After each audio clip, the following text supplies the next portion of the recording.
Welcome to Talk Hospitality to me. I'm the co-host, Victoria Magiacomo, and with me today is Maria Jacobo. She's back. I'm back, but I think in this case, you're the host. I am. The co-host. Okay, but typically I am the co-host, Yes. so I'll let you have the co-host We role reversed today. the roles today. Yes. But yeah, I'm back. Welcome back. Thank you. We are super excited because we have Keith Morris from Mancini Beverage with us today. Welcome, Keith. Thanks for having me. Of course. Very special day. It is. It We is. have not had this side of hospitality yet to our talk show, so I'm very excited to hear about your career pathway story. Well, I'm happy to be the first one Yes. on this side of the industry. Yeah. Do we have all day for me to go over my We career? do. We do. All We day, want to all take day, it back all to year. your We're first. just gonna sit back, relax, and enjoy the show. Yeah. So I've only worked two places my entire career. My family's liquor store in Cumberland, and from there I came to Mancini Beverage in 1987. Okay. Started as a merchandiser, then transformed over to non-alc sales, which was a newly created division at the time. Did very well with that, and then banking crisis hit. There was an opening for the absolute worst territory in the company. I took it because I saw it as an opportunity, and I figured, you know what, I have nothing to lose. This is an opportunity for me to take something, run with it, and let's show everybody what I can do. Yeah. Because I loved, at that time, it was early, but I did love working for Mancini Beverage. Always loved the beverage alcohol industry. From when I was a little kid, going into the liquor store to buy my grandfather's beer with my grandmother, I just loved everything going on in the store. So, ironically enough, I end up being a lifelong member of the beverage alcohol wholesale community, and I'm very proud of that. So yeah, started in 1987, merchandiser, non-alc sales, then a beverage alcohol route, very tough at the time. Did well with that, worked hard, very fortunate, I had a lot of support internally, had some great customers too. And then from that, I just elevated, better routes. And then in 2007, I was called in by my friend who just retired, Joe Morenzi, was a sales manager, my division at the time, in Al Zanella, was on the call. He called me in out of the blue, and they offered me a portfolio management job. Wow. Didn't want it. Didn't want didn't? anything to do with You said management no? at the time. I love selling, because to me, if you're really into it and you enjoy it, it's a new challenge every day. Every day there's something new to sell. You're working on shelving, you're working on cold boxes, so many different challenges to it, and I love that. And I also love the independence factor, where it's kind of your own business, right? I mean, you have your book, you have your goals, and you have your objectives, but you work for the company, and you can kind of do things your way within the parameters, but they're shipping it, they're doing everything for you.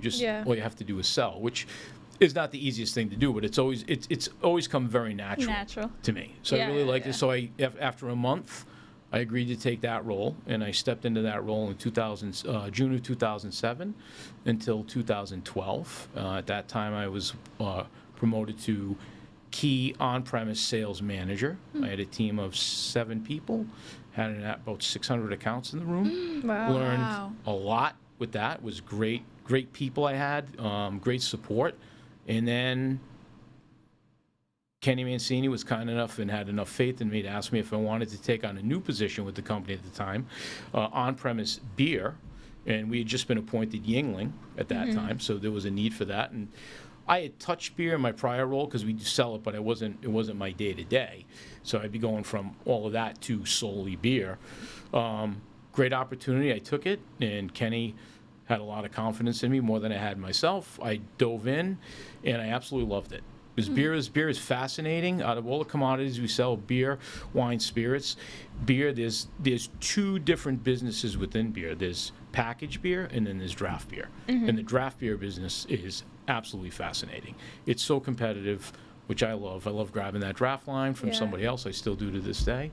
Then I did that until June of 2019, and then I was promoted to on-premise general manager, all commodities, beer, wine, spirits, Wow. non-alcohol and whatnot. So And There it that's is. where you What are a today. journey. It's a lot. Yeah, that is a lot. So I know you mentioned in the beginning Cumberland was your family liquor Yes. store. Are you originally born and raised in Rhode Island? I was born in Rhode Island. I was born in Central Falls. Okay.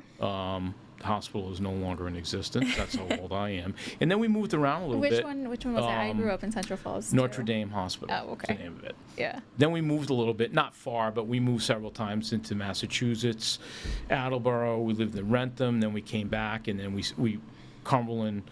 We were in Cumberland in the early '80s, and I went to St. Raphael Academy in Pawtucket. It was this is a pretty common story. I've come to find out as I age, and you talk to more people about it.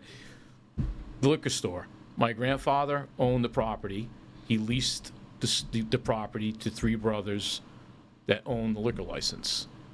They're all going to retire. They go to my grandfather, give you first right to buy. He doesn't want it. Traditional family. My mother's the oldest. He goes to my mother.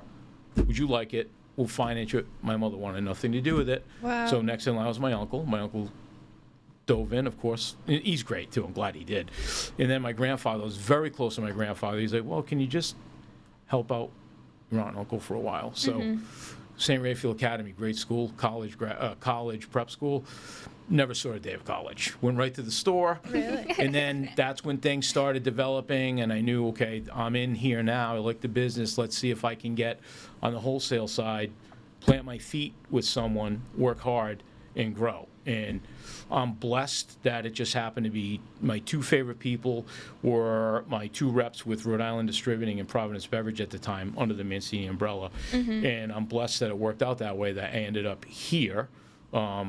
Because of them. So I knew back then in 1987 that this is the company I wanted to work for because of the representation they had coming in to call on me every week. Wow. They were above the competition even back then. That's awesome. So Well, we're going to take a quick break. We're having a great conversation with Keith Morris, and when we return, we'll hear more about his story.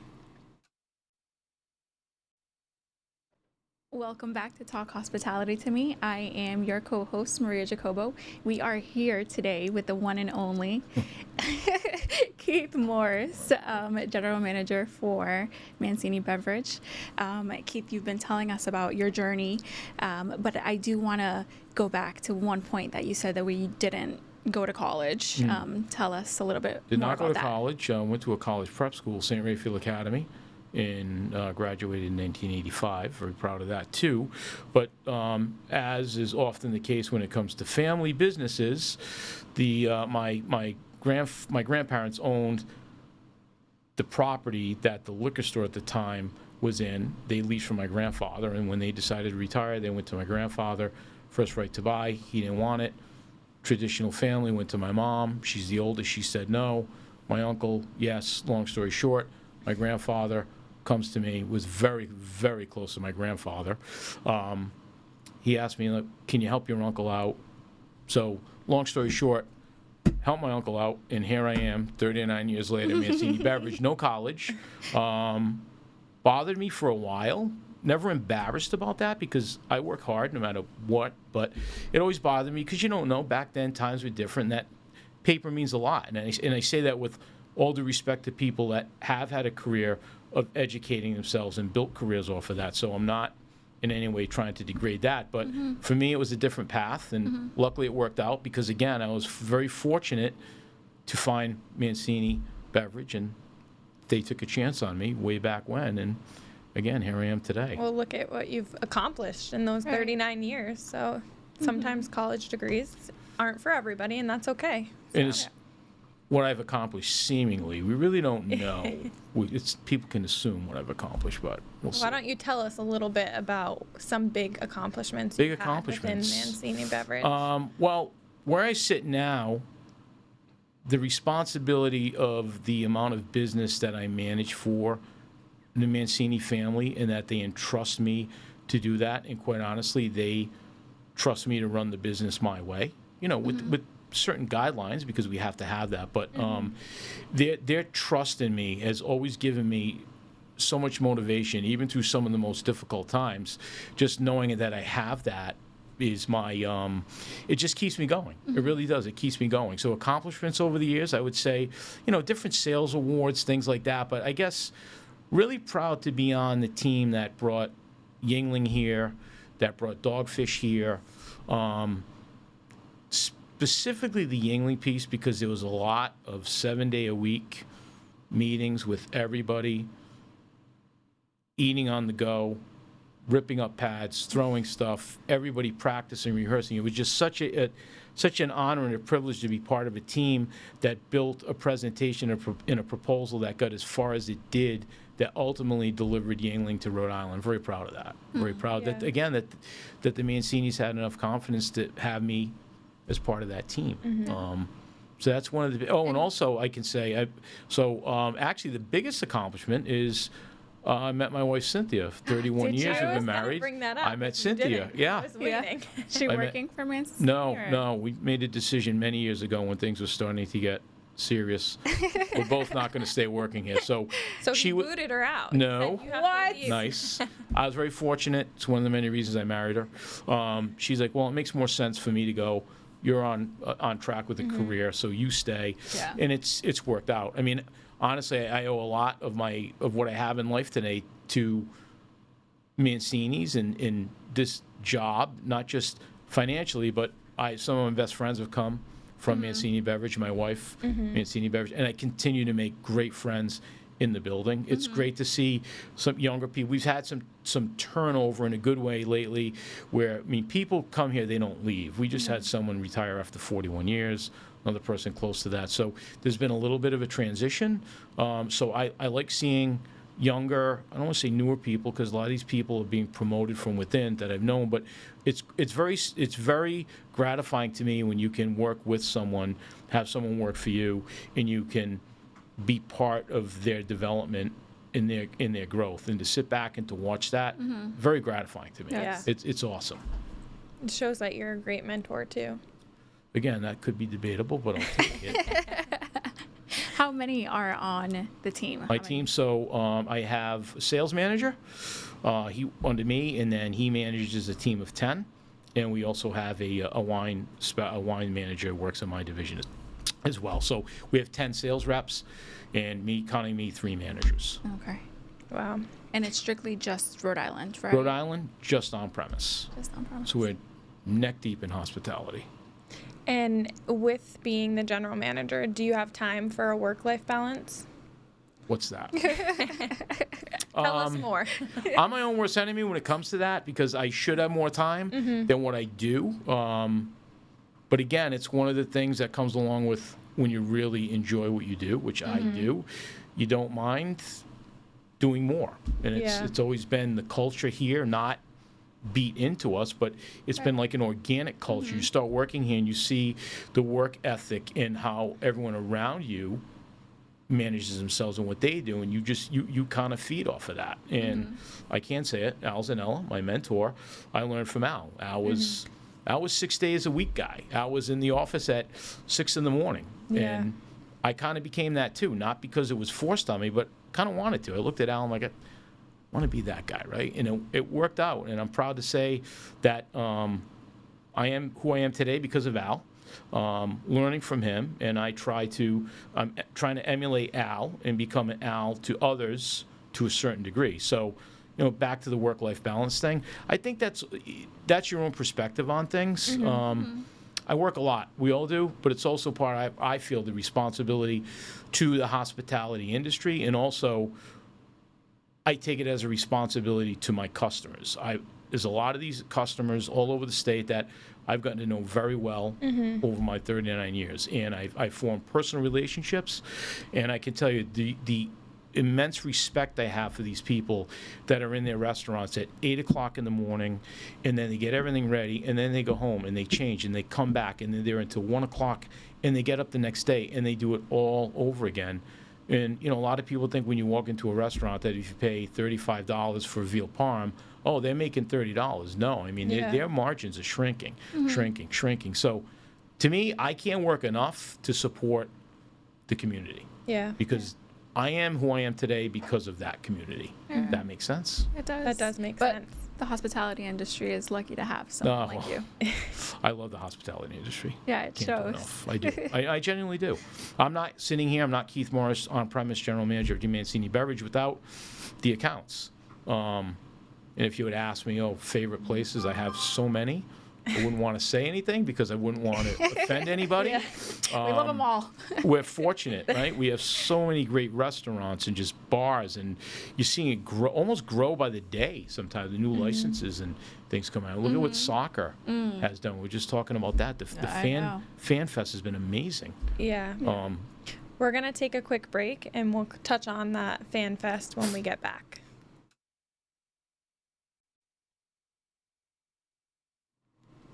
Thank you for tuning back in. For those of you that are just joining, we are here today with Keith Morris. Keith Morris, before the break, we briefly touched on the Fan Fest and the PBD madness of soccer this summer. Talk to us about, have you been? Have you experienced Well, the I've been madness? I've been spending a lot of time in Providence the past few days. It's actually been pretty awesome. I'm not a soccer fan. I'm not against soccer, just never really got into it. But again, the energy it's brought to the city, cultural awareness, and I don't think, all the years I've been doing this again, that I've ever been around a large group of people having as much fun and no harm. They're just having fun. There's no issues. They're getting along with everybody. It's actually really refreshing to see. Yeah. And it'd be nice if we locally learn a little bit from that. When these great folks are gone, let's try to get them back, and maybe some best practices from them coming in and showing us how they do it. I think it's been pretty cool.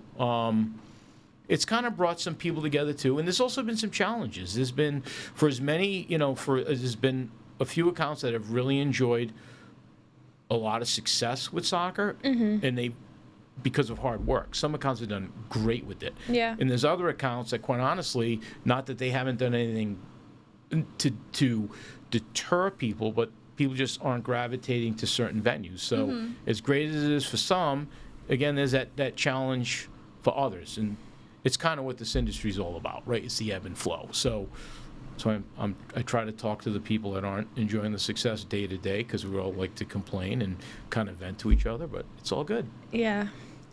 Now, I have to ask this. Have you tried like every liquor and every beer and wine that you guys sell at Mancini? Like, how does that work? See, this is the question I get if I'm at a wedding and we're at a table and I don't know anyone and everybody goes around, well, what do you do? Years ago, I stopped introducing myself as someone involved with beverage alcohol, because those are the kind of questions you get. Yeah. What's the As far as response? anyone knows, no, I have not tried all the brands I sell. Over the years, I've had a good amount. I have matured in my old age. My favorite commodity is wine. Red or white? I do like some. Yes, it all depends. Okay. I'm not. Oh, if it's Yes to both. fish, Yes if to it's fish, it has to everything. be Right. white, or if it's no, I like. It really all depends on what I feel like having that day. Yeah. Spirits, not so much. I like a nice bourbon or rye with a cigar on occasion. Never been into mixed drinks as much, but on occasion, I'll have them. Yeah. Beer, I love Guinness, Heineken, not to disrespect any of the brands I didn't mention. But that's another great thing about this industry. There's things coming almost every day. There's things that I drink now that I never would have thought 5 years ago I'd be drinking. Yeah. Right?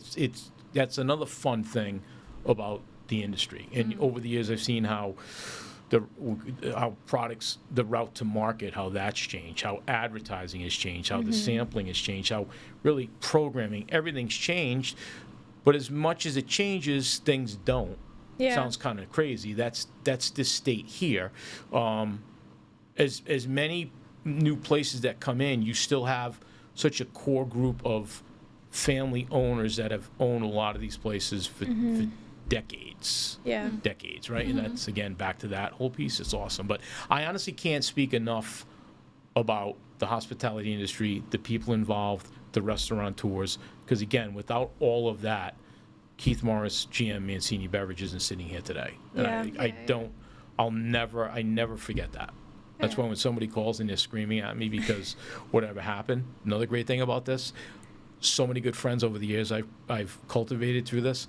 I can go out, I can have dinner, I can go to one of their restaurants, or I go out and have a cigar with somebody. Then the next day, there's a mistake, and they'll call and they'll be screaming at me, and I wouldn't have it any other way. It's awesome. But did 15-year-old Keith ever envision any of this, picture any of this? And No, if you could go back. No, but I will say a quick funny story. When I was younger than 15, I was my grandfather on my dad's side. I was in his workshop. My dad and my grandfather were doing some things, and I wanted no part of that carpentry stuff. And I'll never forget my grandfather looking at my father and saying, "You better hope he gets an office job because he's not going to be doing any of this stuff." And how true it was. I can mow my lawn, and that's as far as it goes. So how funny was that? My grandfather back then knew this guy better get it. Not that it's an office job, but Yeah. no. So I didn't know. Again, I was young, going into the liquor store, became enamored with stuff hanging from the ceilings and just kind of like the smells and the activity. It's what I wanted to do. Yeah. So But if you could go back and give yourself a piece of advice, what would have more confidence in myself, because with the biggest leap I took with this company in my career, I didn't have enough confidence in myself. That was Al Zanella that had the confidence in me to give me that boost to do it. Don't be afraid of challenges. One, I feel today, people don't like to make decisions because they don't want to deal with the potential negative reaction that could come from that. Make those decisions. You're not going to make a decision that, I tell my guys all the time, you're not going to put us out of business. We're going to be fine. So how you learn from it, right? Don't be afraid to make decisions. You just have to be confident. I think some of that is organic too. It's either who you are, who you're not. It came out of me a lot later in life. When I was younger, even in high school, I wasn't as confident in myself. This coming to work here really started to help me grow, and meeting the people I met and the friends that I have. So I'm very fortunate. I can sit here today and say I love my life. There's not many things I would have done differently, little things, whatever, but great wife, great family, great friends, great company, great industry. I mean, it's almost crazy. I know. It seems too good to be true. It is. Like everything just fell out perfectly, almost. And this isn't scripted. Yeah. This is how I really Are feel. you sure? No. No, but it means that much to me. Yeah. You know, that's why I don't mind getting a call on a Friday, Saturday. I'm not gonna lie. Sometimes the phone rings. I do give the eye roll, and I'll look at it. I'm like, I gotta pick it up, and I pick it up. We're human. Yeah. We're human. And so do you ever take time for yourself, like travel? I do. That's another nice thing about this job. It has afforded me some awesome opportunities to travel, different countries and different things like that. Personally, I like to travel.